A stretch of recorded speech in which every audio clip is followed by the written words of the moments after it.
जय हिंद साथियों। आपका स्वागत है सर्वेश क्लासेस केजीजी में।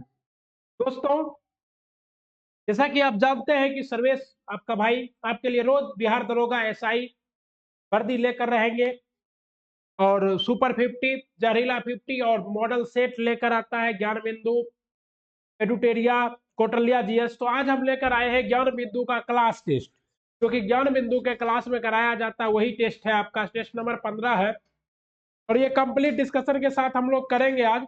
और साथ ही आज हम लोग ज्ञान बिंदु के द्वारा ये दिया गया भारत का पर्वत पठार और मैदान की सूची, तो इसको भी डिटेल से करेंगे दूसरे वीडियो में। लेकिन पहले हम लोग रोज की तरह पहले सेट तो जरूर कर लेंगे, क्योंकि हम लोग डेली जब सेट करते हैं तो सेट करेंगे पहले और उसके बाद कुछ भी करेंगे। और हम लोग क्या है साथियों कि मैं आपको करंट अफेयर भी डेली करा रहा हूँ। ठीक, तो करंट अफेयर का भी देखिए और आपको पता चल ही गया होगा कि डायल 112 का जो है वो आ गया है आपका नोटिस। तो आप लोग अब जो भी तैयारी में थोड़ा बहुत ढिलाई बरत रहे हैं वो थोड़ा क्या कर दीजिए, तैयारी को थोड़ा पकड़ लीजिए कस के, क्योंकि अब कोई चांस नहीं है आपका ढिलाई बरतने का। आप पढ़िए डेली लूसेंट और क्राउन को पढ़िए और उसके बाद करंट अफेयर जो मैं कराता हूँ वो कीजिए। और फिर जब एडिटोरिया का करंट अफेयर आएगा और एसपीडी का करंट अफेयर आएगा वो भी मैं अपने चैनल पर आपको करा दूंगा।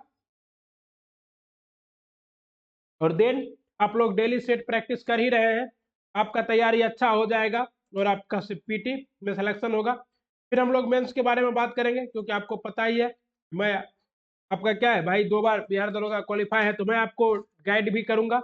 आइए, निम्न में से वर्तमान में अध्यक्ष फिक्की के अध्यक्ष कौन से हैं? वर्तमान में फिक्की के अध्यक्ष कौन है साथियों? वर्तमान में फिक्की के अध्यक्ष अरुण चावला जी हैं। ओके, आइए।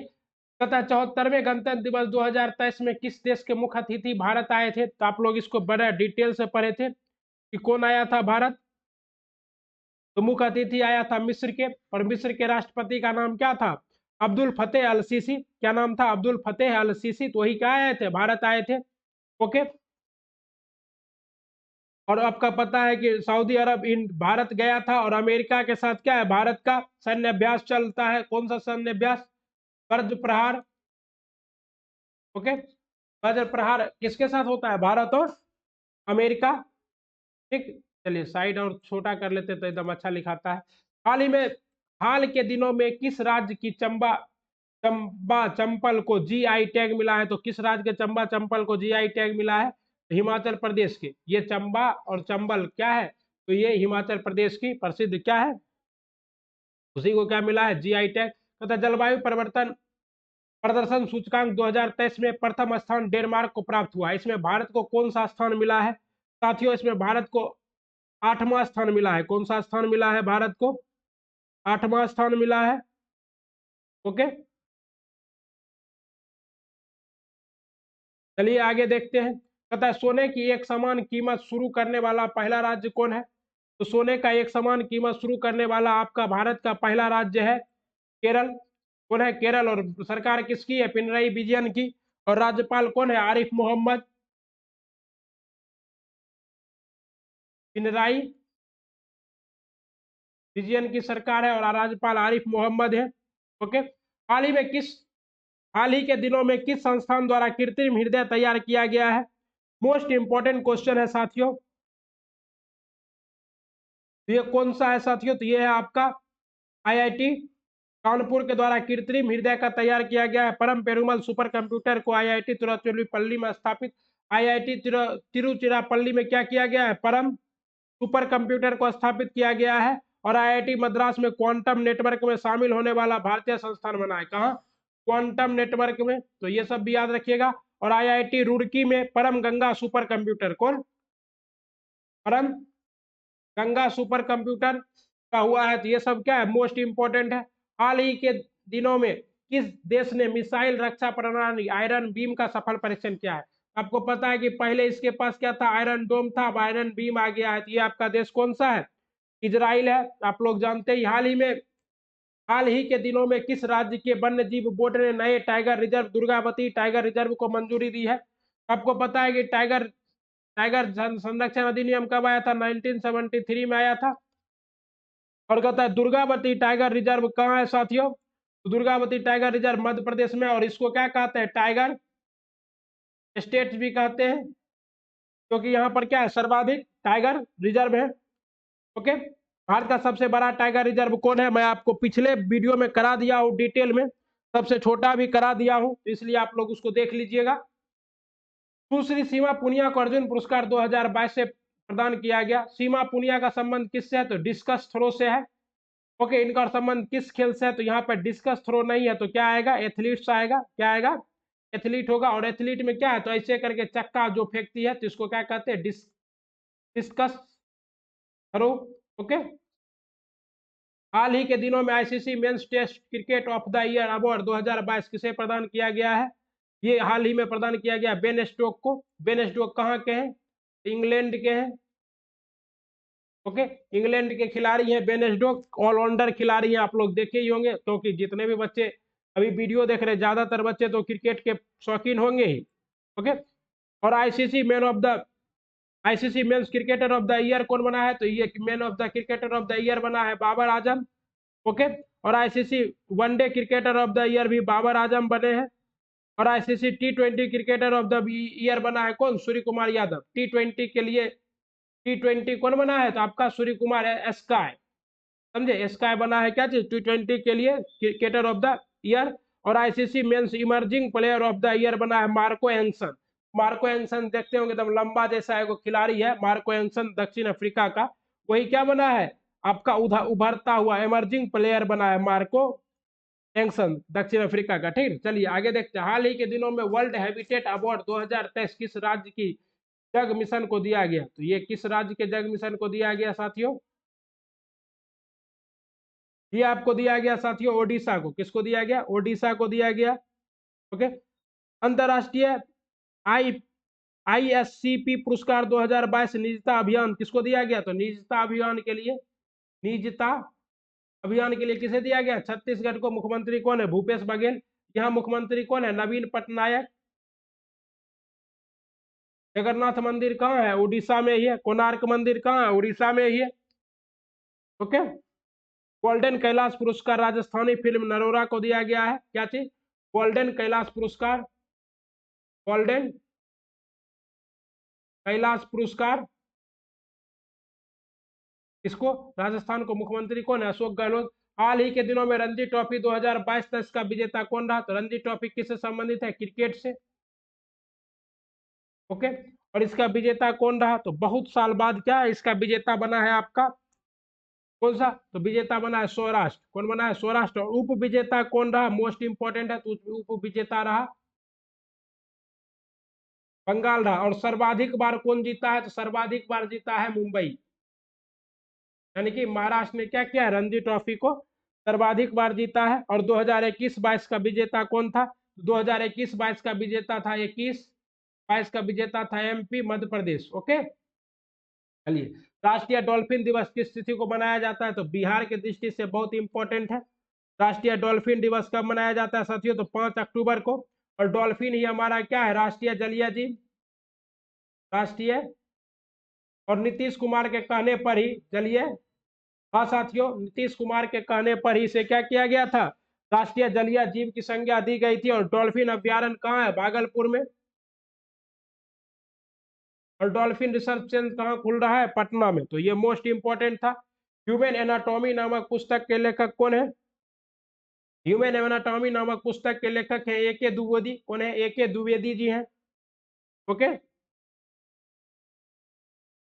और उसके बाद सी रंगराजन की पुस्तक है fox in the road my death at RBI and beyond. ये क्या है, सी रंगराजन किसके, आरबीआई के पूर्व गवर्नर जनरल रह चुके हैं। उसके बाद क्या है, ब्रेकिंग बैरियर किसकी कब है, तो ब्रेकिंग बैरियर इसका है काकी माधव राव का। और शशि थरूर ने ली, शशि थरूर का, ये मोस्ट इंपॉर्टेंट है। जो मैं डिस्कशन करा रहा हूँ ये क्या है, मोस्ट इंपॉर्टेंट है। ये क्या है, ये है अंबेडकर, अंबेडकर ए लाइफ, शशि थरूर की। आपको पता है कि शशि थरूर ने भी कांग्रेस अध्यक्ष का पर्चा भरा था। और ये मोस्ट इंपॉर्टेंट है, तो आप यहाँ पे इसको याद रखेंगे। और ह्यूमन एनाटॉमी A.K. द्विवेदी, और शशि थरूर का जो है अंबेडकर ए लाइफ याद रखना है। भारत में पहली G20 शेरपा बैठक किस राज्य में आयोजित की गई, तो भारत को G20 का क्या मिला है, अध्यक्षता मिला है 2023 के लिए। और इसका जो शेरपाओ का बैठक है वो कहाँ आयोजित किया गया? राजस्थान में आयोजित किया गया। वर्तमान में भारत की तरफ से G20 के शेरपा कौन है? तो अमिताभ कांत। कौन है? अमिताभ कांत है, जो नीति आयोग के क्या थे? पूर्व सीईओ थे साथियों। ये सब देखिए, ये सब डिस्कशन में रोशन आनंद सर के डिस्कशन में भी नहीं है। अगर कोई बच्चे वहां क्लास करते होंगे और देख रहे होंगे, उनको पता चल ही रहा होगा। बनास या आहार संस्कृति के संदर्भ में विचार कीजिए। तो बनास या आहार संस्कृति कहाँ से है? ये आपका है कि यह तम्रपाषाण कालीन ग्रामीण कृषक संस्कृति, ये सही है। यहाँ के लोग मिट्टी के बने घरों में रहते हैं, ये भी, ये क्या है? गलत है। तो इसका सही जवाब क्या है? आपको केवल एक, क्या है सही जवाब? केवल एक। पलास आहार संस्कृति राजस्थान प्रमुख स्थल आहार बालथाल तथा गिलुंद है। आहार को तवावती में ताम्रवती भी कहा जाता है, क्योंकि यहाँ बड़े पैमाने पर तांबा मिलता है। अभी भी वर्तमान में तांबा का कान खेतरी जो है, खेतरी, खेतरी कहाँ है? राजस्थान में है। ओके, आप लोग को पता ही होगी। और कालक्रम इसका क्या है? 2100 से लेकर 1500, 2100 से लेकर 1500 BC। आपको पता है कि सिंधु घाटी सभ्यता भी कैसी थी? कांस्य युगीन सभ्यता। तो वहां भी तांबा होगा, तभी तो कांसा बना होगा। आहार के लोग पत्थर के बने घरों में रहते थे, तो मिट्टी के घरों के जगह पर क्या होगा? पत्थर के बने घरों में रहते थे। ओके, तो आप लोग इस तरह से डिटेल डिस्कशन कीजिएगा, तभी कुछ होगा। एक का बी, दो का सी, ऐसे करने से नहीं होगा। निम्न में से किस मगध नरेश का उपनाम श्रेनिक था? तो किस मगध मगध की स्थापना किसने की थी? तो बिंबिसार ने की थी। ओके, और किसका नाम था श्रेनिक? तो श्रेनिक नाम था आपका अजातशत्रु का। क्या ना, किसका नाम था? सॉरी, बिंबिसार का ही। अजातशत्रु का नाम क्या था? तो अजातशत्रु को पितृहंता वंश, अजातशत्रु जो है ये पितृहंता वंश, हयक वंश का क्या था? राजा था, हर्यक वंश का। और इसने अपने पिता बिंबिसार की हत्या कर कर गद्दी अपनाई थी। अजातशत्रु का उपनाम कुनिक था। क्या नाम था? कुनिक। ओके, और कालाशोक का उपनाम क्या था? काकवर्ण था। क्या नाम था? काक वर्ण, काला वर्ण। और इसका एक पैर जला हुआ भी था। और महापद्मानंद जो है नंद वंश का पहला राजा था, और इसी को पहला महाराजा धीराज भी कहा जाता है। और महापद्मानंद ने एक किसकी उपाधि ली थी? एका रट की एवं एक छत्र की उपाधि ली थी, एक छत्र की उपाधि। तो इस तरह से आपका अजात शत्रु का उपनाम क्या था? कुनिक। कालाशोक का क्या उपनाम था? काकवर्ण। और कालाशोक के समय में ही क्या हुआ था? द्वितीय बौद्ध संगीति। अजात शत्रु के समय में पहले ही बौद्ध संगीति। और महापद्मानंद का उपनाम था एक कारट और एक छत्र। ओके, तो ये सभी क्या है? Most important. ये नंद वंश से था। ये जो है किस वंश से था? कमेंट बॉक्स में आप लोग लिखिए, कुछ तो कमेंट भी किया कीजिए। आप लोग सिर्फ वीडियो देखते हैं, कोई भी बच्चे, कोई भी साथी हमारे कमेंट नहीं करते हैं, हौसला अफजाई नहीं करते हैं। 18 का कहता है भारत ने यूनानियों से छत्रप प्रणाली और मुद्रा निर्माण कला को ग्रहण किया। सही है, ये सही है। भारत ने यूनानियों से क्या था? भारत में गांधार शैली का विकास यूनानियों के प्रभाव से नहीं। गांधार शैली का विकास किससे? यूनानियों से हुआ था। ओके, तो आपका क्या है? केवल एक सही है। केवल क्या? एक सही है। मंदिरों में तिगवा हुआ का विष्णु मंदिर जबलपुर मध्य प्रदेश, भूमरा का शिव मंदिर सतना, सॉरी, भारतीयों ने यूनानियों से छत्र प्रणाली और मुद्रा निर्माण की कला का ग्रहण किया। उलुक शैली के सिक्के सिक्क पर। भारत में गांधार शैली कला का विकास यूनानी प्रभाव से हुआ था। किससे? यूनानी प्रभावों से हुआ था, ना कि किससे? ओके, और तिगवा का विष्णु मंदिर जबलपुर मध्य प्रदेश तथा भीतरगांव का मंदिर कानपुर उत्तर प्रदेश किस कला का महत्वपूर्ण अवशेष है? ये आपका गुप्त कला का महत्वपूर्ण उपदेश है। और पहला जो वर्तमान में जो उपलब्ध मंदिर है वो गुप्त का है। और हम लोग सुपर 50 में, जहरीला 50 में आपको डिटेल से दिखाए भी थे मंदिर निर्माण की कला। 3 कला है आपका, द्रविड़ शैली, नागर शैली और बेसर शैली। तो तीनों फोटो से दिखाए थे। लिंक आपको यहाँ आई बटन में दे देंगे, यहाँ पे आई बटन होता है ना, ऐसे करके उसमें आप लोग, या फिर डिस्क्रिप्शन में जाइएगा नीचे, आपको वीडियो मिल जाएगा। ठीक ना, तो आप वहां देख सकते हैं। ठीक साथियों, अगला देखिए, अजंता एवं बाघ की गुफाओं के कुछ चित्र भी क्या है? गुप्तकालीन माने जाते हैं। कहता है निम्नलिखित में से किस गुर्जर प्रतिहार शासक के दरबार में बगदाद निवासी अल मसूदी भारत आया था? तो बगदाद निवासी अल मसूदी किसके शासन काल में आया था? तो ये महिर पाल प्रथम के शासन काल में आया था। ठीक, और महिर पाल प्रथम एक कुशल एवं प्रतापी गुर्जर प्रतिहार शासक था। इसके शासन काल में बगदाद निवासी अल मंसूरी 1915 से 16 में, कब? 1915 से लेकर 16 के समय में भारत गुजरात आया और अल मसूदी गुर्जर प्रतिहार को अल गुर्जर और गाजा को बैरो कहकर पुकारता था। गुर्जर प्रतिहार वंश का वास्तविक संस्थापक कौन था? नागभट्ट प्रथम। कौन था?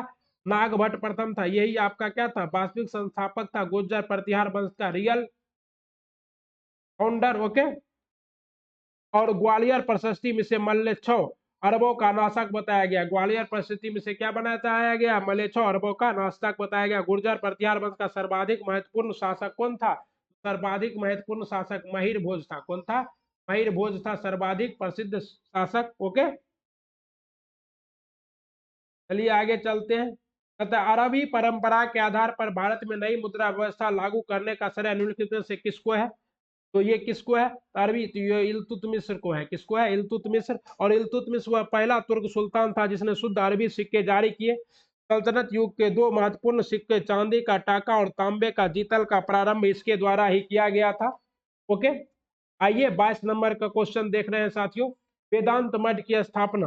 तो वेदांत मठ कहाँ है?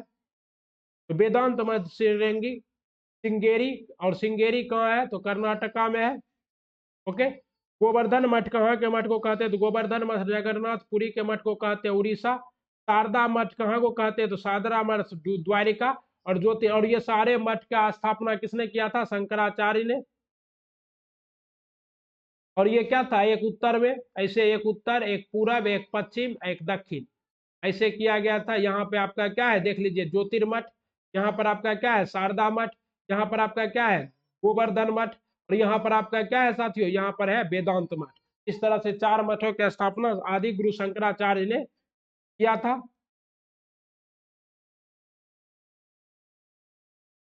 ओके, चलिए आगे चलते। शंकराचार्य के दर्शन का आधार वेदांत अथवा उपनिवेश था। उनका सिद्धांत अद्वैतवाद। और शंकराचार्य जी का सिद्धांत क्या था? अद्वैतवाद था। अद्वैतवाद। ओके। शंकराचार्य ने भारत में धर्म की एकता के लिए भारत के चार भागों में चार मठ स्थापित किए थे। तो आपको चारों बता ही दिए। इस तरह से आपका सही जवाब क्या है साथियों? तो सी। ओके, निम्नलिखित में से किसे दक्षिण का टोडरमल कहा जाता है? आपको पता है टोडरमल अकबर के दरबार में क्या था? राजस्व कर्मचारी, समझ लीजिए उस समय का नाप जोख करने वाला। और किसके? तो ये है जो है ये मुर्शीद कुली खां। शाहजहां के युग में ही दक्षिण भारत में मुर्शीद कुली खां ही बंगाल का पहला क्या था? नवाब था।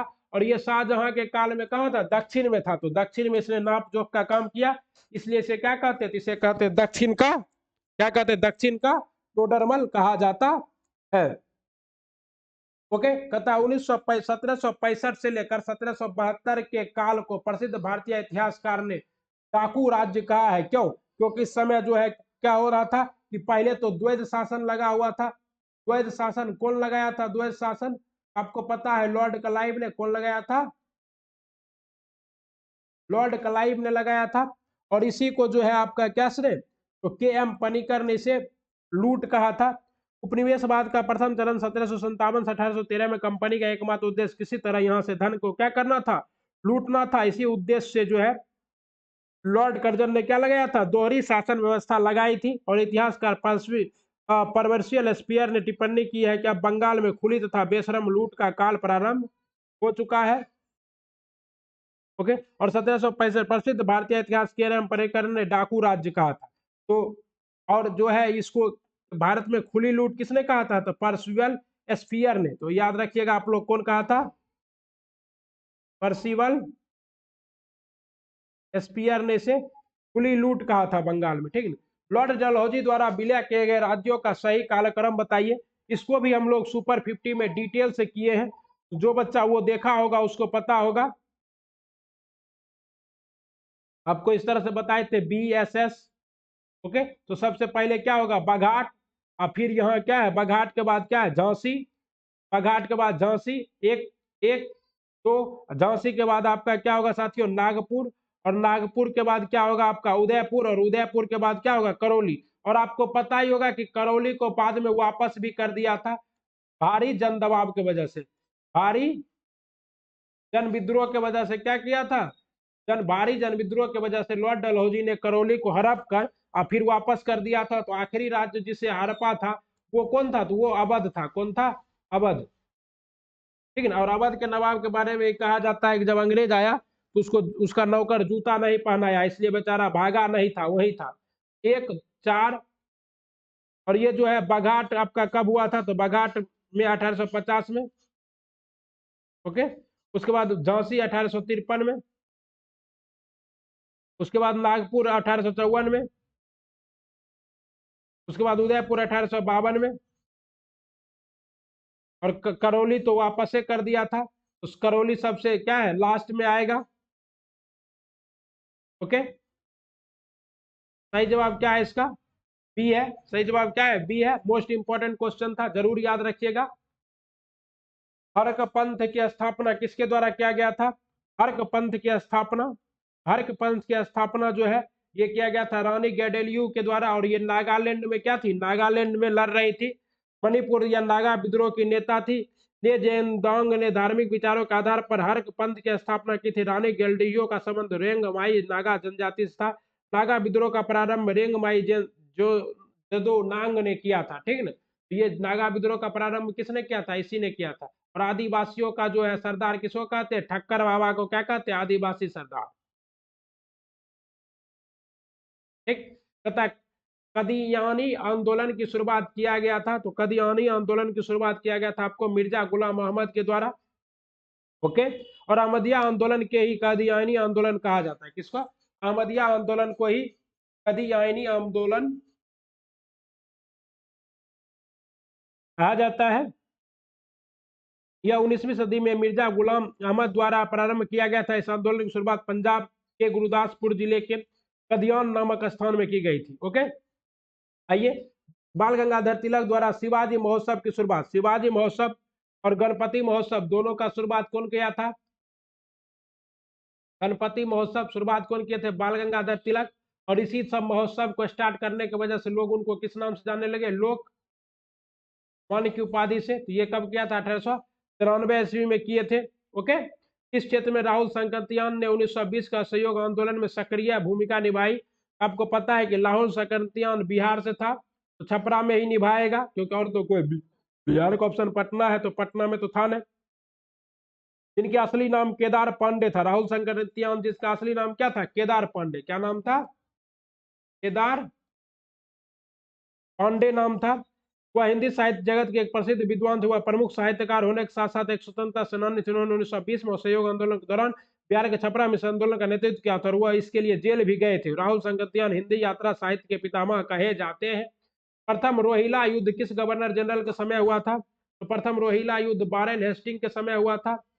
ओके। किसके समय हुआ था, वारेन हेस्टिंग के समय में। और वारेन हेस्टिंग ने क्या क्या था, आंगल मैसूर युद्ध में टीपू सुल्तान को हराया भी था।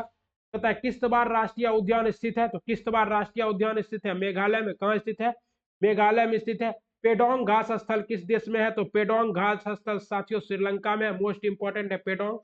और ये कैसा घास स्थल है, तो ये उष्ण कटिबंधीय घास स्थल है, उष्ण कटिबंधीय। क्योंकि आपको पता है कि श्रीलंका जो है ये कर्क रेखा और भूमध्य रेखा के बीच में ऐसे है, तो इसलिए ये कैसा घास स्थल होगा, उष्ण कटिबंधीय सूखे घास। चलिए, बरेली बरेल श्रेणी का विस्तार निम्नलिखित में से किस राज्य में नहीं है, तो बरेल श्रेणी का विस्तार जो है आपको साथियों त्रिपुरा में नहीं है, असम में है, मणिपुर में है और नागालैंड में है। लेकिन त्रिपुरा जो है इस तरह से नॉर्थ ईस्ट क्या है, तो यहाँ पर क्या है, बरेल श्रेणी नहीं है। यहाँ है असम, ऐसे करके गया है ऐसे, तो असम में है, नागालैंड में है और मणिपुर में है। ठीक है ना। चलिए, बरेल श्रेणी पर्वत श्रेणी का विस्तार केवल 3 राज्य असम, मणिपुर और नागालैंड में है। निम्नलिखित में से कौन सा विकल्प सही नहीं है, तो आपका क्या है, त्रिकूट जलप्रपात चंबल नदी पर है, चूलिया जलप्रपात चंबल नदी पर है, ये क्या है आपका सही है। और कपिल धारा जलप्रपात नर्मदा नदी पर सही है। गौतम धारा जलप्रपात राऊ नदी पर। और चित्रकूट जलप्रपात सारावती नदी पर नहीं है। चित्रकूट जलप्रपात भी क्या है, चंबल नदी इंद्रावती नदी पर है। किस पर है, इंद्रावती नदी पर है। और साबरमती नदी पर है जामबेजी, जामबेजी जलप्रपात। या इसी को दूसरा नाम क्या है, सॉरी, इसी का दूसरा नाम है गांधी गांधी सागर जलप्रपात या जोग गरसप्पा जलप्रपात। क्या नाम है, जोग जलप्रपात। ये तो विश्व का सबसे जोग गरसप्पा, तो ये किस पे है, सारावती नदी पर है, जो भारत का क्या है सबसे ऊंचा जलप्रपात है। पर्वतीय मृदा के संबंध में विचार कीजिए। आइए विचार करते हैं साथियों। पहला है, इसमें पोटास, फास्फोरस एवं चूने की कमी होती है। ये क्या है? सही है। और यह मृदा क्षारीय प्रवृत्ति की होती है, यह गलत है। तो केवल क्या है, उपयुक्त में से कौन सा कथन सत्य है? तो केवल एक कथन सत्य है। पर्वतीय मृदा साधारण अपोढ़ मृदा है, यह अम्लीय प्रवृत्ति की होती है। किस प्रवृत्ति की होती है? अम्लीय, इसलिए क्षारीय तो नहीं हो सकता है। ओके, क्योंकि यहाँ जीवाश्मों की अधिकता होने के बावजूद जीवाश्म का अपघटन नहीं हो पाता, इसमें पोटास, फास्फोरस और चूने की कमी होती है। भारत में वनों पर ईंधन की लकड़ियों के लिए आश्रित राज्यों में सर्वाधिक आश्रित राज्य कौन सा है? सर्वाधिक आश्रित राज्य है आपका महाराष्ट्र। वनों की लकड़ी, चार इमारती लकड़ी और बांस पर सर्वाधिक आश्रित राज्य कौन है? चारा और इमारती लकड़ी के लिए सबसे ज्यादा कौन है? तो एमपी। लेकिन अगर जलावन के लिए देखा जाए, वो कौन है? महाराष्ट्र। हथनी कुंड परियोजना किस नदी पर निर्माणाधीन है? मोस्ट इंपोर्टेंट सवाल है। हथनी कुंड परियोजना जो है आपका यमुना नदी पर क्या है? निर्माणाधीन है। हथनी कुंड परियोजना यमुना नदी पर हरियाणा में निर्माणाधीन है। इस परियोजना को लेकर उत्तर प्रदेश, हरियाणा तथा दिल्ली के मध्य क्या है? विवाद भी है।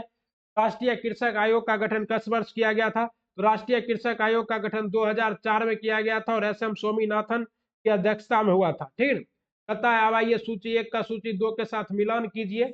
सूची 1 में क्या है? खनिज है। आपका पता है जावर। जावार किसके लिए जाना जाता है? तो जस्ता के लिए। जस्ता के लिए क्या जाना जाता है? जावार। स्वर्ण के लिए क्या जाना? हट्टी किसके लिए? हट्टी कर्नाटका किसके लिए जाना जाता है? स्वर्ण के लिए। उसके बाद क्रोमामाइट। क्रोमामाइट के लिए कौन जाना जाता है साथियों? ओडिशा। ओडिशा में क्रोमामाइट। और ओडिशा का क्या चीज? क्रोमामाइट में सुकिंदा। क्या चीज? सुकिंदा। और पायराइट कहाँ होता है? आमझोर। आमझोर कहाँ है साथियों? बिहार के बक्सर में आमझोर। इस तरह से क्या है आपका सही जवाब? क्या होगा साथियों?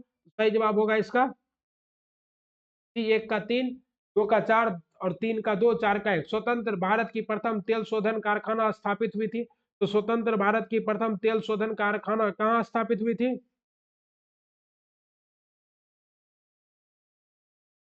असम में स्थापित हुई थी। और स्वतंत्रता के पूर्व 1901 में स्थापित। स्वतंत्र भारत की पहली तेल शोधन कारखाना, पहली तेल शोधन इकाई असम में। तेल तेल शोधन अगर इकाई कहता तो असम, लेकिन अगर तेल शोधन कारखाना कह रहा है तो क्या होगा? महाराष्ट्र। और कब स्थापित हुआ था? तो 1954 में। बिहार में भी है, बरौनी में तेल शोधन कारखाना।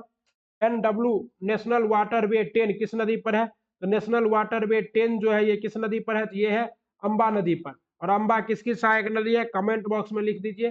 जननांकीय संक्रमण सिद्धांत के प्रतिपादक माने जाते हैं। तो जननांकीय संपर्कन सिद्धांत के प्रतिपादक माने जाते हैं ए और बी दोनों, या यांगस्पसन और नोटेशियन। हिकायत लोक नृत्य है।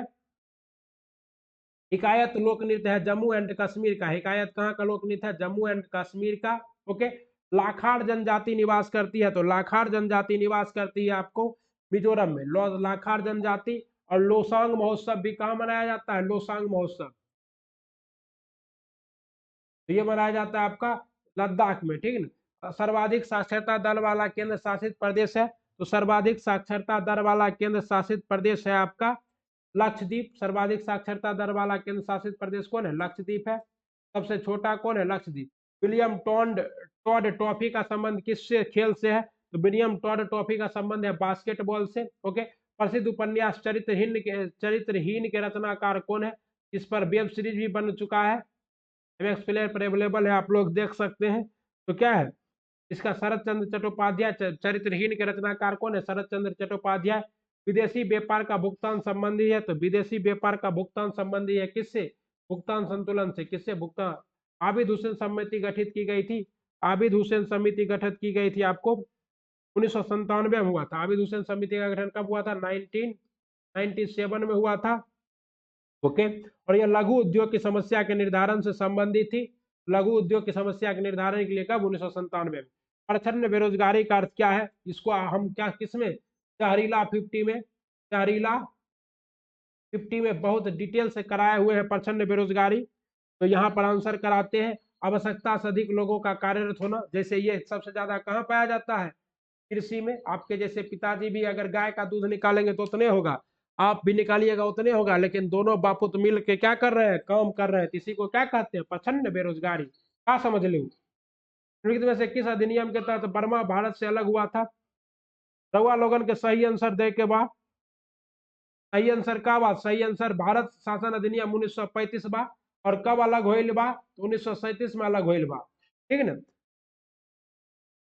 निम्नलिखित से कौन सितंबर 1946 में गठित प्रथम अंतरिम मंत्रिमंडलीय का सदस्य नहीं था। 1946 में जो गठित हुआ था उसमें प्रथम अंतरिम मंत्रिमंडलीय का सदस्य इनमें से कोई नहीं, सभी क्या थे, सदस्य थे। ओके। कैबिनेट मिशन योजना के आधार पर 2 सितंबर 1946 को कब गठित किया गया था, 2 सितंबर, यहाँ तो 2 जोड़ दे, 2 सितंबर 1946 को गठन, जिसमें क्या थे, मंत्री राजगोपालाचारी को शिक्षा मंत्री, डॉक्टर राजेंद्र प्रसाद को खाद्य एवं कृषि मंत्री और जगजीवन राम को क्या मिला था, श्रम मंत्री। जगजीवन राम कहाँ से बानी, तो ये अपना सासाराम से बानी। ओके। और ये डॉक्टर राजेंद्र प्रसाद अपन सिवान से बा, कहाँ से बा, सिवान से बा। और चक्रवर्ती राजगोपालाचारी ये कहाँ से बा, तो तमिलनाडु से बा, तमिलनाडु से रहलखिन। संविधान सभा के कार्यकारी समिति के अध्यक्ष कौन थे, संविधान सभा के कार्यकारी समिति के अध्यक्ष थे जीवी महाबलंकर। कौन थे, गणेश महाबलंकर। और प्रत्यक्ष पत्र संबंधी समिति का अध्यक्ष कौन थे, अल्लादी कृष्णा स्वामी अय्यर। उसके बाद के एन मुंशी का रहल बानी, तो कार्य संचालन संबंधी समिति का अध्यक्ष के रहल बानी, के एम मुंशी रहल बानी। और उसके बाद अपरिचित और आंशिक रूप से अपरिचित क्षेत्रों संबंधी समिति का ये भी ठक्कर। भारतीय राष्ट्रीय ध्वज में चक्र किसकर प्रतीक बा, तो भारतीय राष्ट्रीय ध्वज में चक्र जो है ये न्याय के प्रतीक बा, किसकर प्रतीक बा, न्याय के। संविधान के किस अनुच्छेद के अनुसार आर्थिक रूप से दुर्बल वर्ग के लिए आरक्षण की व्यवस्था की गई है, यह ईडब्ल्यूएस जकरा कहल बा, ईडब्ल्यूएस के केकरा तहत होइल बा, तो ये होइल बा 103वां संविधान संशोधन। 103वां संविधान संशोधन 2019 में आर्थिक रूप से दुर्बल वर्ग के लिए अनुच्छेद 15 के 6 और क्या है 16 के 6 में 10% आरक्षण का प्रावधान किया गया, तो 15 के 6 और 16 के 6। और ओबीसी वाला के किस में है, ओबीसी वाला है 15 के 4 और 16 का 4। ओबीसी 15 के 4 और 16 के 4 में दिल्ली एवं पुडुचेरी किस संविधान संशोधन द्वारा राष्ट्रपति चुनाव में भाग लेने का अधिकार प्राप्त कर लिया, तो ये दोनों जो है 70वां संविधान संशोधन के द्वारा ये अधिकार प्राप्त कर लिया। और ये संविधान संशोधन कब हुआ था, 1992 में हुआ था, ठीक है ना।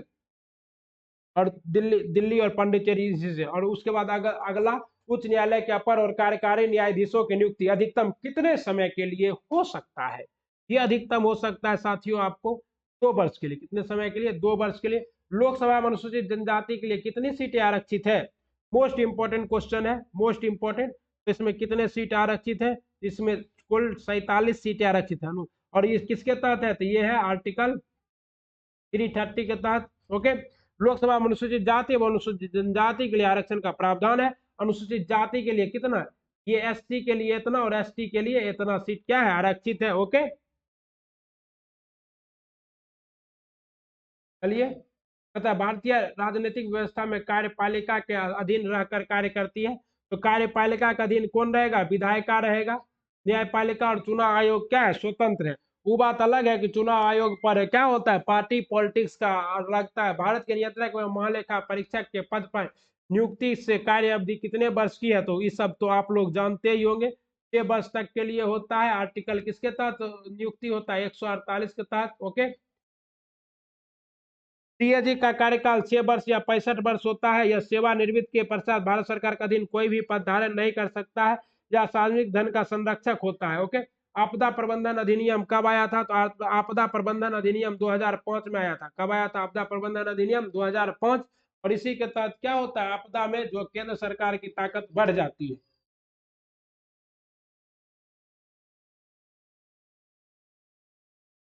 ओके।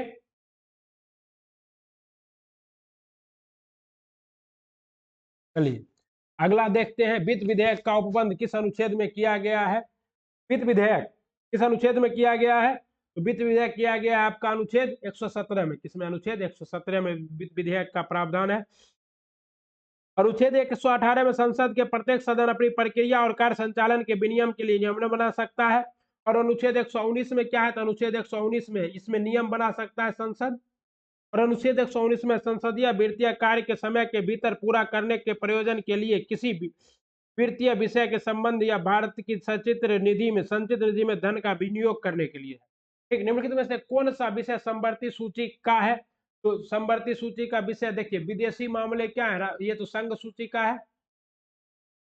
ओके, अब पुलिस क्या है, राज्य सूची का है। तो रेडियो और टेलीविजन, इस पे थोड़ा बहुत जो है कानून, ये भी क्या है आपका संघ सूची का है। आपराधिक मामले, इसमें केंद्र का भी आप लोग कानून तोड़िएगा तो केंद्र के मामले और राज्य के मामले, में से कौन सा क्षेत्रीय राजनीतिक दल है। क्षेत्रीय राजनीतिक दल किसको कहते हैं, वैसा दल जिसको सिर्फ एक राज्य में राजनीतिक दल की मान्यता प्राप्त हो, उसे क्षेत्रीय राजनीतिक दल कहते हैं। तो वो आपका कौन है, अकाली दल है, शिवरंजीत कौर बादल। एक क्षेत्र पंचायत का क्षेत्र निर्धारित किया जाता है, एक क्षेत्र पंचायत का क्षेत्र निर्धारित किया जाता है, तो आप लोग इसका जानते होंगे। अनुच्छेद 243 के गुआ के द्वारा, किसके द्वारा, 243 गुआ के द्वारा जो है प्रावधान के तहत राज्य विधानमंडल द्वारा बनाई गई विधि के अनुसार राज्य द्वारा निर्धारित किया जाता है। ओके, अरे सही जवाब क्या है, तो बी, राज्य सरकार द्वारा। कहता है, आइए आगे देखते हैं।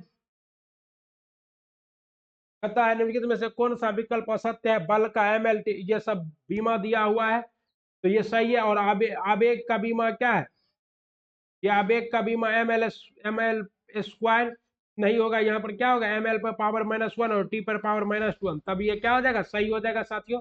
आपका सही जवाब क्या है, सी। पता है, क्रीम निकालने की मशीन किस विधि पर थी, आप केंद्रीय विधि पर काम करता है। ऐसे ऐसे ऐसे ऐसे घूम के क्या होता है, बाहर जाता है। ये केंद्र से किधर की ओर घूम रहा है, बाहर बाहर की ओर घूम रहा है, तो इसे क्या कहता है, केंद्रीय बल। दूध से क्रीम इसी से निकलता है। पता, यदि किसी वस्तु का द्रव्यमान आदि किया जाए तो उसका क्या होगा, तो किसी वस्तु का द्रव्यमान आदि किया जाए तो उसका क्या होगा, तो उसकी गतिज ऊर्जा, तो 1/2 mv² फार्मूला होता है। और द्रव्यमान अगर आधा कर दिया जाए तो यहाँ आधे कटेगा, जब आधा कटेगा तो क्या होगा, ये हमारा बढ़ जाएगा, आधा हो जाएगा, क्या हो जाएगा, आधा हो जाएगा। ओके,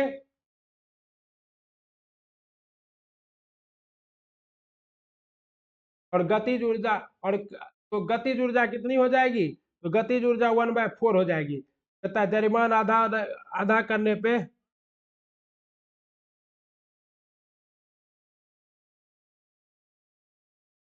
और बेग अगर 1/2 घटा देंगे, अगर बेग 1/2 घटा देंगे, तब गतिज ऊर्जा कितनी हो जाएगी, तब 1/4 हो जाएगी, क्योंकि बेग ये है ना। 1/2 घटाएंगे तो 1/2 का स्क्वायर 1/4 नहीं होगा। द्रवों को खुली सतह पर दाब बढ़ने पर उसका क्वथनांक क्या होता है, दाब बढ़ने पर उसका क्वथनांक क्या होता है, बढ़ जाएगा, क्या होगा, बढ़ जाएगा। ओके, साधारण वायुमंडलीय दाब पर पानी का क्वथनांक 100 डिग्री सेल्सियस होता है, लेकिन जब हम प्रेशर कुकर, इसी के सिद्धांत पर काम करता है ना, प्रेशर कुकर, दाब बढ़ जाता है और 125 डिग्री पर पानी उबलने लगता है, खाना जल्दी पक जाता है, ठीक ना।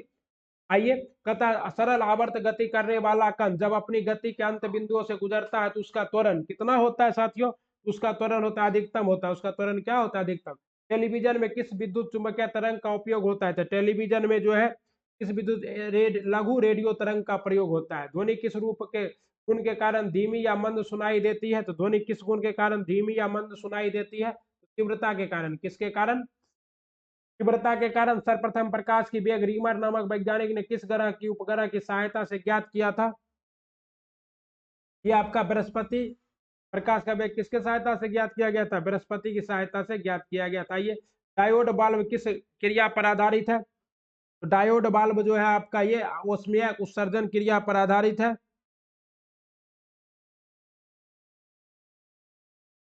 ओके, उसके बाद इलेक्ट्रॉन वोल्ट मात्रक है विद्युत ऊर्जा का, इलेक्ट्रॉन वोल्ट किसका मात्रक है, विद्युत ऊर्जा का। किसी परमाणु के लिए प्लाम पुडिंग मॉडल किसके द्वारा बनाया गया था, तो किसी परमाणु के लिए Planck pudding model J Thomson के द्वारा बनाया गया था। और इलेक्ट्रॉन का खोज भी कौन किया था, इलेक्ट्रॉन का खोज जे थॉमसन ने ही किया था। ओके, परमाणु का एक ठोस गोला जिसकी त्रिज्या लगभग 10⁻⁻10 मीटर कोटि होती है, परमाणु का संपूर्ण द्रव्यमान और धन आवेश का मान समान रूप से वितरित रहता है। उसके बाद क्या, निम्नलिखित में से किन कणों में कणीय तरंग की द्विप्रवृत्ति पाई जाती है, तो कणीय तरंग की द्विप्रवृत्ति किसमें पाई जाती है, इलेक्ट्रॉन में, किसमें पाई जाती है, इलेक्ट्रॉन में। उसके बाद है आपका रेडियो एक्टिव सामग्री सुसज्जित बीटा किरणें क्या है, तो केंद्रक के चारों ओर घूमने वाला इलेक्ट्रॉन क्या है, बीटा किरणें है।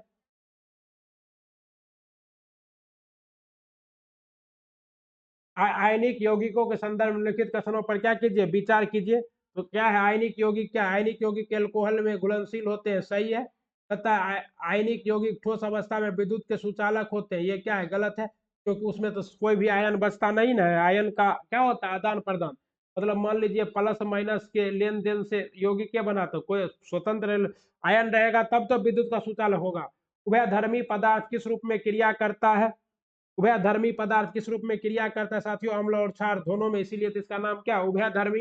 लेकिन में से किसको गोबर गैस प्रणाली का आविष्कारक माना जाता है, तो सीबी देसाई को। किसको, सीबी देसाई को गोबर गैस प्रणाली का क्या माना जाता है, आविष्कारक माना जाता है। निम्नलिखित में से कौन सा एक रासायनिक परिवर्तन का उदाहरण है, रासायनिक परिवर्तन किसको कहते हैं, वैसा परिवर्तन जिसमें जलने के बाद वो फिर या फिर परिवर्तन होने के बाद उसे वापस प्राप्त नहीं किया जा सकता है, उसे क्या कहते हैं, रासायनिक परिवर्तन। और यहाँ कागज का जलना क्या है, रासायनिक परिवर्तन। सभी एलिफेटिक यौगिक का जन्मदाता माना जाता है, सभी एलिफेटिक यौगिक का जन्मदाता किसको माना जाता है, बेंजीन को सभी एरोमेटिक यौगिक का जन्मदाता, और ये एलिफेटिक का इसको, और एलिमेटिक अगर रहेगा तब, एरोमेटिक रहेगा तो क्या हो जाएगा, बेंजीन। एरोमेटिक रहेगा तब बेंजीन, और एरोफेटिक है तो मीथेन। और मीथेन का सूत्र आप लोग को पता है, CH4 होता है, ठीक है ना। मार्स गैस इसी को कहते हैं, क्या चीज, मार्स गैस। तथा निम्नलिखित में से कौन सा प्राकृतिक बहुलक नहीं है, निम्नलिखित में से कौन सा प्राकृतिक बहुलक नहीं है, तो नाइलॉन क्या है, प्राकृतिक बहुलक नहीं है। ये कैसा बहुलक है, कृत्रिम बहुलक है। यूरिया का रासायनिक सूत्र क्या है, यूरिया का रासायनिक सूत्र है आपको N2 का होल 2, क्या है, N2 का होल 2 है। चलिए आगे देखते हैं, कहता है सबसे पहले किस वैज्ञानिक ने बताया कि कोशिकीय श्वसन माइटोकॉन्ड्रिया में होता है, तो कोशिकीय श्वसन माइटोकॉन्ड्रिया में होता है, ये किस वैज्ञानिक ने बताया, तो माइटोकॉन्ड्रिया की खोज तो ही किया था, खोज, लेकिन बताया था कौन, किंग सर्बरी। कौन बताया था, किंग सर्बरी ने बताया था कि कोशिकीय श्वसन माइटोकॉन्ड्रिया में होता है। निम्नलिखित में से किस उत्तक की कोशिका विभाजित होकर क्वार्क का निर्माण करती है, ये है पार्श्व विभोज उत्तक। क्या है, पार्श्व विभोज उत्तक की कोशिकाएं विभाजित होकर किसके निर्माण करती है, क्वार्क का निर्माण करती है। इनमें से किस सूक्ष्म जीव का प्रचलन सीलिया द्वारा होता है, तो किसका प्रचलन सीलिया द्वारा होता है, तो पैरामीशियम का। किसका, पैरामीशियम। और ये चप्पल की आकार का, चप्पल की आकार का जीव है, क्या चीज आपका, पैरामीशियम। माइक्रोराइजल जुड़े पाए जाते हैं, माइक्रोराइजल जुड़े जड़े, माइक्रोराइजल जड़े पाई जाती है, सॉरी, माइक्रोराइजल जड़े कहाँ पाई जाती है, जिम्नोस्पर्म में। किसमें, जिम्नोस्पर्म में। तो इसमें से किस संघ के जीव का उत्सर्जन मैगीगियन नालिका द्वारा होता है, तो मैगीगियन नालिका द्वारा किसका होता है साथियों, तो एर्थोपोडा का। और सर्वाधिक संख्या किसकी है जंतु जगत में, सर्वाधिक संख्या इसी की है, एर्थोपोडा की। आहार नाल का अंतिम भाग क्या है, आहार नाल का अंतिम भाग है परियांत। क्या है, अंतिम भाग क्या है, आहार नाल का बरियांत है। इसके बाद खाना पचता नहीं है, कहाँ जाता है, मलाशय में जाता है और बाहर निकल जाता है। निम्नलिखित में से कौन सी रक्त नलियां केवल हृदय के मांसपेशियों को ही रक्त पहुंचाती है, तो केवल हृदय की मांसपेशियों को रक्त पहुंचाने वाली क्या है, कोरोनरी वाहिनियां। क्या है, कोरोनरी वाहिनियां। फिक्र के प्रत्येक नेफ्रॉन में स्थित प्याले कप के समान संरचना को क्या कहते हैं, इसको कहते हैं बोमेन्स कैप्सूल। क्या कहते हैं, बोमेन्स कैप्सूल कहते हैं। और इस तरह से होता है, इसे ऐसे ऐसे और यहाँ से ऐसे गया रहता है, इसी को क्या कहते हैं, बोमेन्स कैप्सूल कहते हैं। प्रेरणा, गिरना, प्रेम, भय, हर्ष तथा अनुभव जैसी क्रियाओं का नियंत्रण होता है। ये सारा क्रिया किसके द्वारा नियंत्रण होगा, सेरिब्रम के द्वारा, क्योंकि हाइपोथैलेमस ग्रंथि कहाँ पाया जाता है, सेरिब्रम में ही पाया जाता है।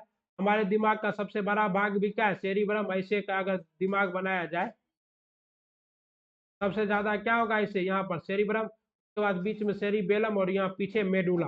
ओके, छोटा दिमाग। मटर में मार्स रोग किस तत्व की कमी से हो जाता है, मटर में जो है मार्स रोग आपका के कमी से हो जाता है, मार्स किसकी कमी से, मैग्नीज की कमी से मटर में मार्स रोग हो जाता है। आइए, किसी स्टोर में लाभ क्रय मूल्य के 120% के बराबर है, यदि क्रय मूल्य में 20% की वृद्धि होती है किंतु विक्रय मूल्य समान बना रहता है, इस स्थिति में लाभ प्राप्त विक्रय मूल्य के लगभग कितने प्रतिशत के बराबर होगा। कहता है किसी स्टोर में लाभ क्रय मूल्य का कितना है, 120%। अब लाभ प्रतिशत दिया हुआ है कितना, 120%। मान लीजिए अगर वस्तु क्या है 100 का है, तो 120% 100 का कितना होता है, 120 गुना 100, तो ये आप 100 काट दीजिए तो 100, तो कितने में बिकेगा, 220 में बिक रहा है। लेकिन कहता है क्या चीज, अधिक्रय मूल्य में 20% वृद्धि हो गया। तो ये क्या है, आपका विक्रय मूल्य है 220। अब यहाँ से आपको क्या निकालना है, क्रय मूल्य निकालना है, और फिर जब निकालिएगा तो आपका टोटल जो लाभ होगा वो कितने पर रहेगा, 45.45%। 767, 1003 और 2733 का महत्तम समावर्तक एचसीएफ में एक्स का मान निम्न में से किन संख्याओं के बीच का होगा। ये किन संख्याओं के बीच का होगा, तो निकालिएगा इसका, या फिर इसको गुना कर सकते हैं, तो 59, तो क्या होगा 59 और 60 के बीच का होगा, क्या होगा 59 और 59 आ रहा है, तो 59 आ रहा है तो क्या होगा 60 से छोटा होगा, और 60 से छोटा होगा तो किसके बीच में होगा, 55 और 60 के बीच का होगा। तो धनात्मक संख्या x और y का अंतर x के 25% के बराबर है, और x ग्रेटर देन y है, तो y का मान 15 हो तो x का मान ज्ञात कीजिए। इसका सही जवाब क्या होगा साथियों, तो इसका सही जवाब होगा आपका ए 20। आइए, कहता है दी गई संख्याओं का श्रेणी क्रम ज्ञात कीजिए। 11, 11 के बाद क्या है 19, तो कितना बढ़ा 8, 8 के बाद यहाँ 19 से कितना बढ़ गया, तो ये गुना 2 -3 हो रहा है, तो फिर यहाँ पर क्या होगा गुना 3, 19 या 57, और यहाँ पर क्या हो रहा है +2, फिर यहाँ पे क्या होगा गुना 2 और -3, अब फिर गुना क्या चीज 2 और +3, अब फिर गुना 2 -3, तो गुना 2 करके 347 में माइनस कीजिएगा 3, क्या आएगा 691, क्या आएगा 691 आएगा। अब कहता है प्रश्न अनुसार क्या है संबंध बताया, मिताली विवेक की पत्नी के ससुर की बेटी है। मिताली क्या है, मिताली, मिताली जो है, मिताली विवेक की पत्नी, मिताली विवेक की पत्नी की ससुर की बेटी है, तो विवेक की पत्नी की ससुर की बेटी, विवेक और विवेक की पत्नी की ससुर की बेटी, ससुर इसका क्या है विवेक की पत्नी का ससुर, यानी कि विवेक का बाबूजी, और विवेक का बाबू की क्या है बेटी है, यानी कि विवेक की बहन कौन हो गई, मिताली हो गई। ओके, अब कहता है अर्पित, अर्पित नीतू का पोता है। अर्पित क्या है, नीतू का पोता है, जो कि दयाल की पत्नी है।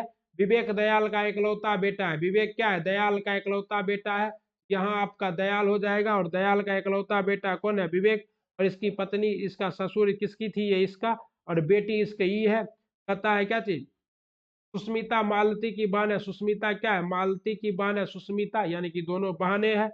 तो कहता है मालती की बहन, विवेक की पत्नी का अर्पित से क्या संबंध है, तो विवेक की पत्नी जो अर्पित यहाँ है, तो अर्पित की क्या है, माँ है, क्या है, माँ है। तो इस तरह से आपको 100 क्वेश्चन कराया गया ज्ञान बिंदु जीएस एकेडमी का पूरा कंप्लीट डिटेल के साथ। उम्मीद करते हैं कि आपको यह क्या होगा सेट अच्छा लगा होगा। आप लोग इसको क्या कीजिए, वीडियो को दबा के कर दीजिए लाइक, चैनल को कर लीजिए सब्सक्राइब, और बेल आइकन को प्रेस कर दीजिए, ताकि जब भी मैं नया वीडियो बनाऊं तो आपके पास इसी तरह नोटिफिकेशन पहुंचता रहे। और आप लोगों का जो हमारा नारा है, यह नौकरी हमारी है, वह नौकरी हमारी ही रहे, इसके लिए आपको क्या करना पड़ेगा, हमारे चैनल को लाइक सब्सक्राइब और शेयर करना ही पड़ेगा। चलिए फिर मिलते हैं, जय हिंद जय भारत, और पीडीएफ के लिए हमारे टेलीग्राम चैनल को ज्वाइन कर लीजिए। धन्यवाद।